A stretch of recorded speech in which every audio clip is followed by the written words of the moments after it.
Moin moin and hello ladies and gentlemen, Donspektor here today with another IEM review, and today I have for you, finally after a long time of waiting, the QKZ X HBB card. And yeah, in today's review we will find out if the collaboration with our good friend Bad Guy Audio and QKZ actually bore fruit or not. And of course we will figure out what this thing can do and what it can't. And we start as usual with packaging accessories, and as you can see this box is pretty damn big, and yeah, it also feels rather good, like it has some heft to it. And when we slide out this outside here, we actually can see graph on the back, which is again very nice to see.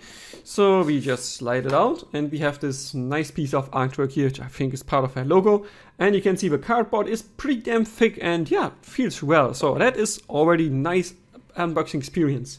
Also nice, but this thing just slides out unlike other ones. And then you directly get greeted here with the IEM on top, and here a coin with the logo of Bad Guy Audio. And this is where I think the unboxing experience itself might be nice, but you could also cut back on cost by just removing this thing, right? You could just cut back on costs a little. And beneath that here we have the carrying case, which is not great. It feels kind of cheap. It's definitely sturdy though, but still looks and feels a bit cheap. And when you open it, herein would be the cable and the tips.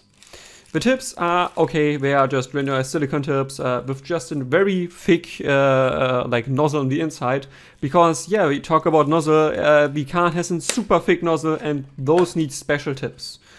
And yeah, that's pretty much it. I would say unboxing generally is nice, feels nice. And yeah, just for, we could reduce the cost by probably 10% or so, maybe 20, if I just yeah, cheapen out on the packaging a bit. And at this price, I think you just want the cheapest IEM possible and maybe compromise on unboxing. And then we talk about IEM Build next, and here we have the good boy or the bad boy, depending on whatever you want.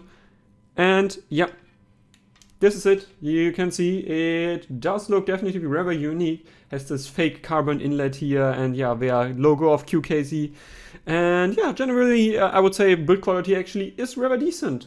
So the edges or like the seams around here are very minor. Faceplate seems to be well integrated, and there are some issues here I unfortunately have to tackle right away. First one.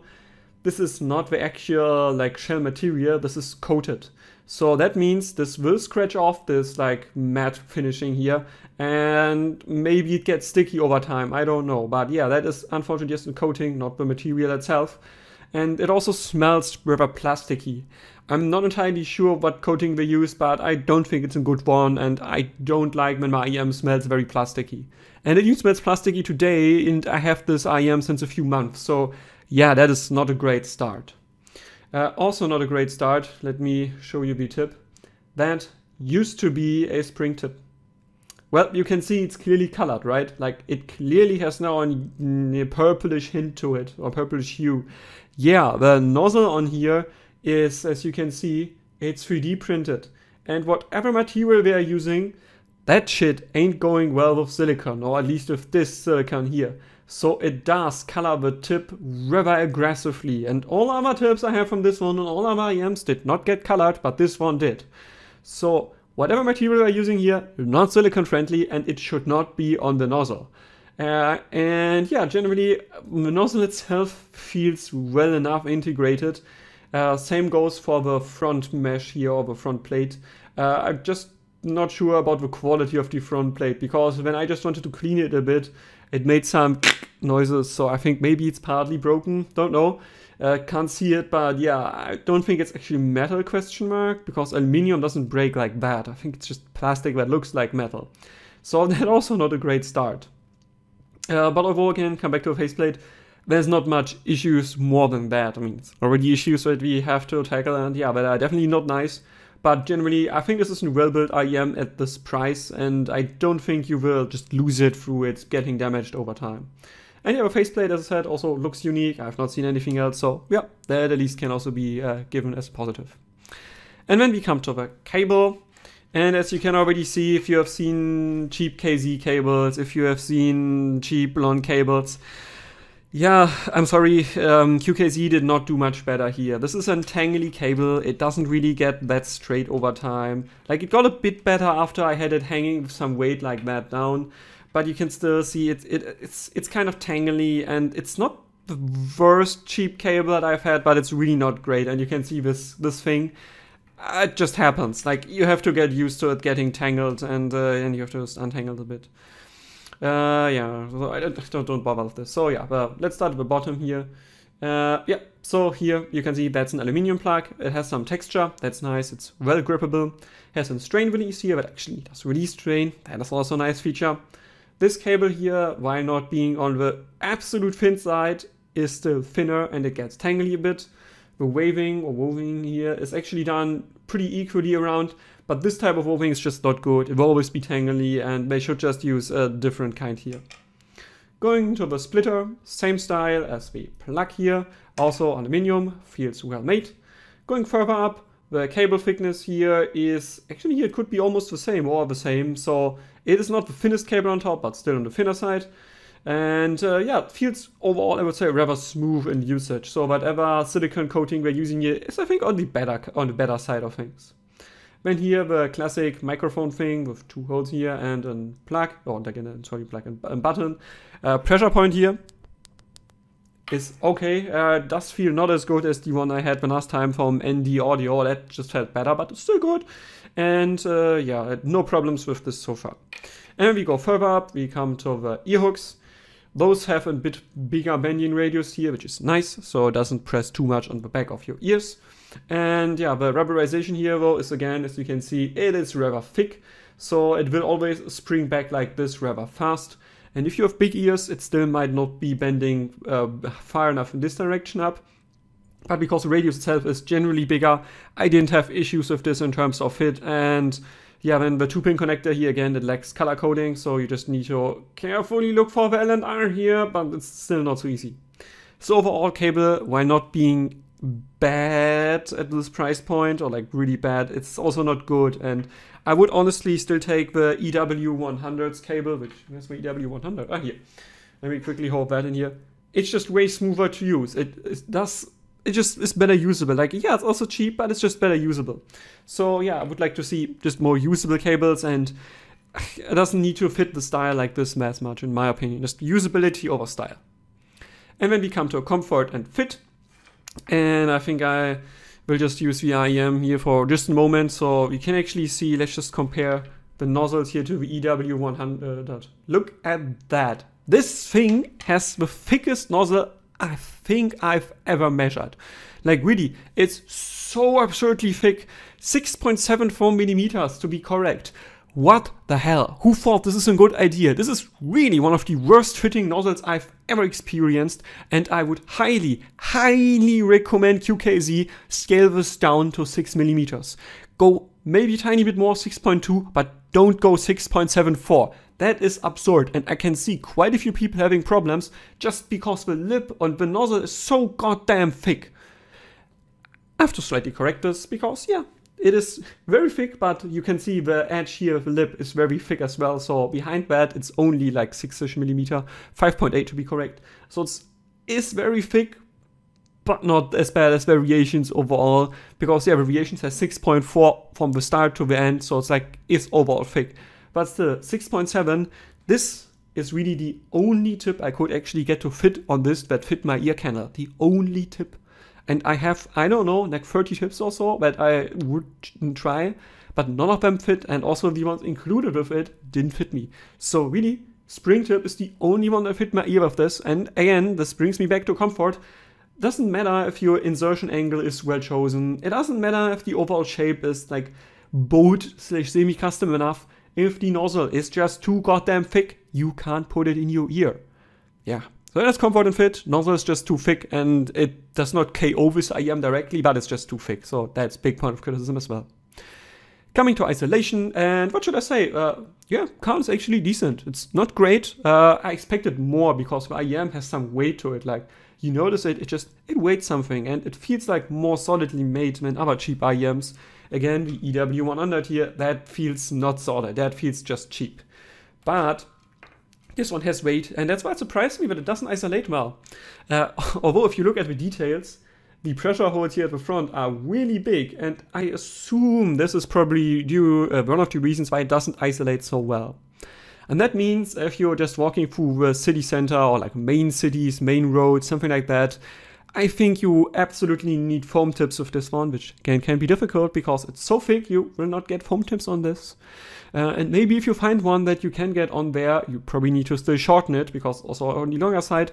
But just assuming you have foam tips, I think it's fine for that, but it will be difficult, so I think most people will use silicone, and with that it's not the greatest. It's not horrible, but not the best. And we come to drivability, and yeah, on the spec sheet, the car comes with 15 ohms at 117 decibels. That is efficient, and yeah, it should be better drivable in quotes than the cadenza. And in practice, I don't think it takes much to drive this IEM at all. So yeah, I use purely artificial numbers that just stem from my experience with it using on different amplifications. And yeah, I would say like at least 80%, maybe even more, you get on random as USB-C dongle out of this IEM. Although again, I have to say, if you again up the power and the cleanness a bit, I think you do get a definitively better imaging result and maybe even a better bass definition, but it's not world. So definitely not like the original Tin P1 where you absolutely need better amplification to drive it. Not the case here. Like your dongle just does fine. A bit more power though did I think help a tiny bit here, and I preferred the HBB FC4 with this one, and that was totally sufficient. Going to desktop power like SMSL SU8 plus SP200, which has way more power than you ever need, didn't really give me much more. Like, I think some might argue it gives you better bass impact, but only if you are generous, and I couldn't really tell by just blind. So I would say, yeah, dongle is fine, but if you have something more powerful, you get a bit more out of it. And then we come to sound signature, and yeah, again, I've thrown measurements here, done with the IC711 coupler. And yeah, unlike most other IEMs at this price point, this actually is in tasteful U-shape. So that definitely is very nice to see, because that's exactly my flavor. And the bass shelf starts below 200 Hz, which basically is also just that clean. Very nice, and reminds me a bit of way more expensive IEMs like Variations or Oracle or AJ07M that all follow a similar signature, but this year you get at below 50. So that is really nice to see.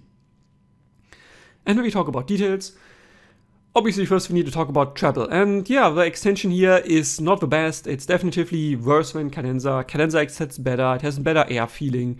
And but it's not the worst here. Like, it reaches past 10K, but I don't really hear it that much. And yeah, there's, according to the graph, there's a peak at like 18K. But to my ear, it's not really there, and I think, again, the IC711 coupler does not really measure that well after 10K. I would say better not like trust it, take it a big grain of salt, and yeah, my ear just tells me there isn't really much information, like let's say past 12, 13K or so like that. It isn't really there. So it's not the most bright IEM in the upper trebles, but it's still enough. Like, you still get a bit there, and you don't lose too many details around the trailing ends or leading edges. It's totally fine at this price point. Mid-treble is well pronounced, has a good peak around 9K, which yeah, this is totally fine because it's about the same amplitude as 3.5K, so that's still balanced. And it, yeah, again, fits harmonious treble, and I don't really have too much complaints here. Like, it just works, and yeah, even the dip between 3.5 and 9K in between there is totally fine. Didn't have any complaints, it played all of my library well in this regard. And then lower treble, depending on your taste again, it could be a small complaint here. The treble peak here is slightly shifted upward in the pinna gain region. So maybe, again, depends on your flavor. It could come as a little bit too little or a bit too less forward in the lower treble / upper mid region. Could lag a bit in some female vocals. Could, as I said, doesn't have to. I personally did not experience any shortcomings there, and I think the small shift here from 3 to 3.5K doesn't really do anything to our overall presence. But again, I'm also not that sensitive to this region. I just notice if there's a recession, but this does not have a recession, it's just slightly shifted, so I don't have any complaints here. But again, you might have, and I think the cadenza probably does better in terms of what I hear generally. But I don't have any problems here, and that's why I also will not fault the Khan in any way in the lower treble region. And then mids, what should I say? These are flat, these are clean, these are awesome. Like, we have a good presence, we have a good tonality, they are very clean. I just don't think they feel so detailed. That's, I think, one of the things that's the most strange if you have a tuning like this and you feel like you are missing details in the mids. Because this flat-ass tuning is exactly what should give you most details in the mids. You should hear most instruments as clear as possible. You should hear most vocals as clear as possible. But here it just lacked a bit in the detail department. And absolutely the cadenza is the better driver here. Even for is V-shaped, I still think cadenza is more detailed than the Khan in this regard. And that brings me to bass. Yeah, what should I say? This is flat mids, flat upper bass. So if you like upper bass and mid-bass presence, might not be so for you, but yeah, then it rises fast and you have a very nice beat there, and also sub bass is pronounced with a slight roll off, which we talk about later. So overall, I think that I don't have complaints in terms of tuning. I have complaints again in terms of technicality. I'll just show you the graph again here. Is an unevenness in the upper bass region, and I think this comes from a crossover that's not designed so well, and I think this adds a bit of haziness as well in this region, making bass notes not as full as I think I expect them to be when I see a graph like that. Because of course they will not be like cadenza full, but just coming back to AJ07M or variations, they just sound better in this region, and I highly assume it is that the crossover here is just not designed so well, and you have some weirdness happening in this region. It's not like bad by any means, and you really need to do an A/B with other IEMs to hear it, but I think it's audible, and I don't like it that much. But again, it is like mid-bass has some punch, it has some kick, and synthwave for instance, Don't Forget to Breathe from Breakout soundtrack, again, very fun. Nicely pronounced. I didn't have any problems like the way how this is handled. Even in terms of speed, this was absolutely fine, no problem at all. Sub bass, as I said now, has a slight roll off. It's not too bad, but there is a slight roll off happening here, and that makes me usually prefer something like the cadenza over the this one, because I don't like roll off in the sub bass. Yeah, so that means yeah, details in the sub bass usually tend to be a bit not lost, but a bit less than you might expect. And in terms of just pure extension, if you display a very deep bass note, yeah, my benchmark track here is Interstellar's Mountains. 2 minutes 14 is possible with this IEM, and the bass note here extends to like 2 minutes 16. You don't manage that, exact 2 minutes 14. That is not bad by any means. Like 2 minutes 13 would be bad, but 2 minutes 40 is also not great. Like the average is like 2 minutes 14 and a tiny bit after that, so is okay, like not bad, but not good also. So then let's talk about the other technicalities. Again, usually Soundstage related to imaging, and by not having a big stage, the Khan does come off, as I would say, smaller than the cadenza, but it's also not as small as the ND nice. And that means it's overall fine, I don't have any problems here.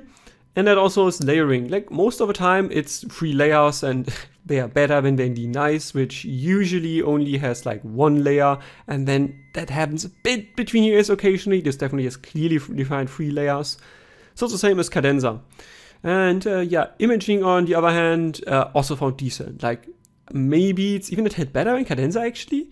But again, it's not the greatest, not the worst, and you can actually game with this rather easily, which probably is also helped by this having like very flat mids basically. That usually helps with having a better sense of imaging, at least in my experience. But yeah, you would indulge me very here, because I'm just used to this type of sound.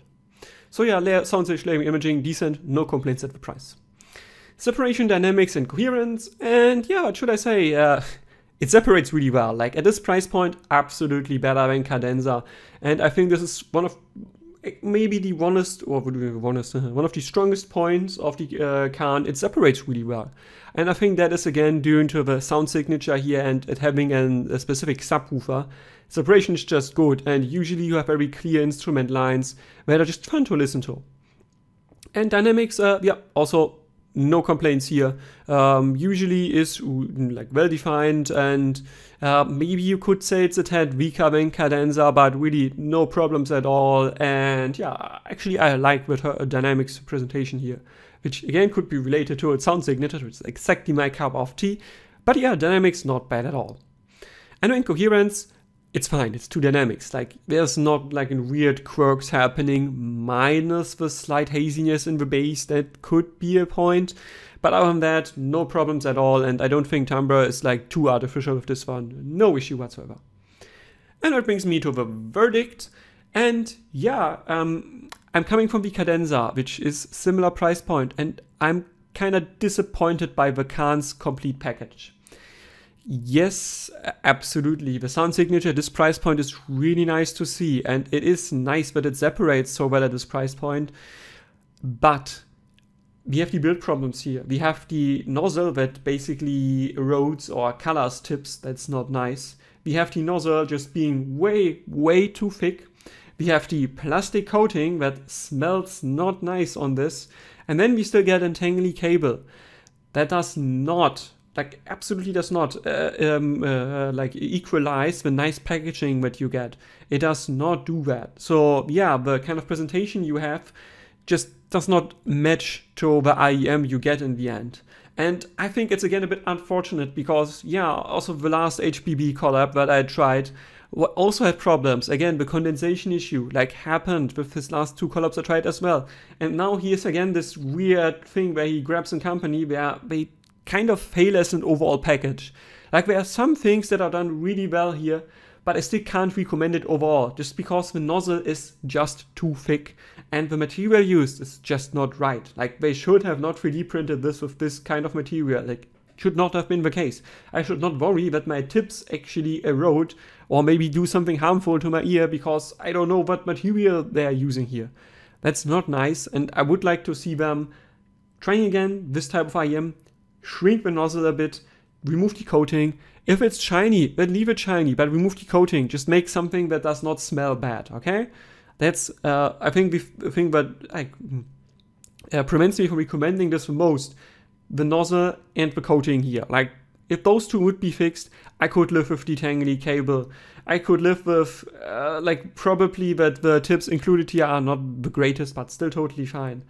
So, yeah, like, can't recommend it, but I can at least see that the sound signature, this price point, and the way how the subwoofer was integrated is decently done here, and it is absolutely a unique spot on the market.